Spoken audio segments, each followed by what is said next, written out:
Welcome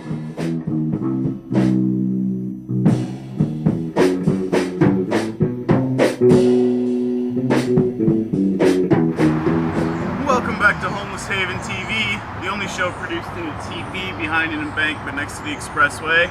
I'm your host, BJ Gagne, and now it's time for a special visit from Captain Kai, who's going to take us on another one of his underwater adventures.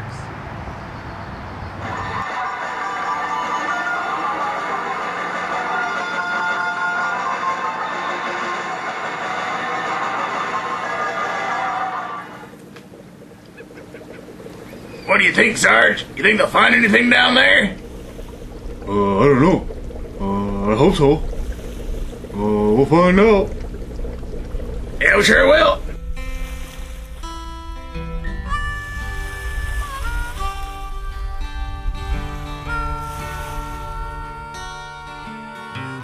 Built in 1871, scarred and weary after many years of service, the 216-foot steamer Joseph S. Fay was towing the schooner barge DP Rhodes southbound.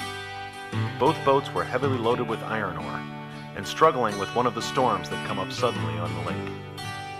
The seas were boiling with the violent shifting wind. The Rhodes broke free, taking part of the Fay's stern with her.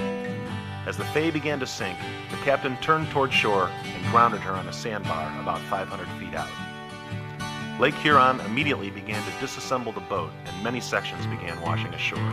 The pilot house was swept away with most of the crew inside.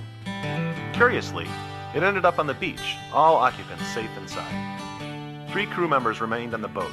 2 came ashore on some of the wreckage, but the first mate tried to swim ashore and was drowned.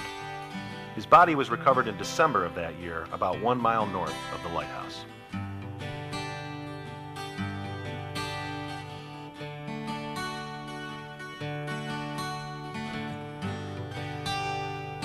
On July 19, 1984, 40 Mile Point Lighthouse was added to the National Register of Historical Sites. The federal government conveyed the lighthouse to Presque Isle County in 1998.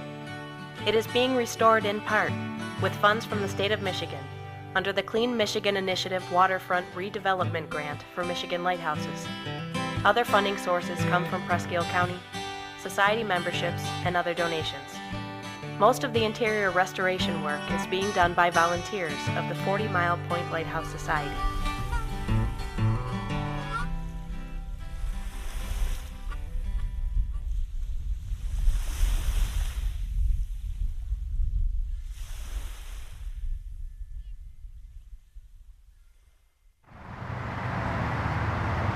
Thanks a lot, Captain Kai, and we'll be right back after this.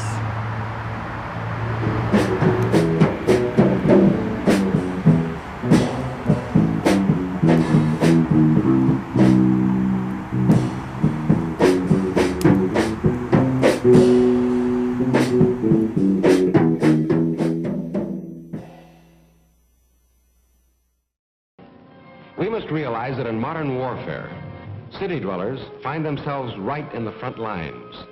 After an attack, our first responsibility will be to keep our heads and get back to our jobs.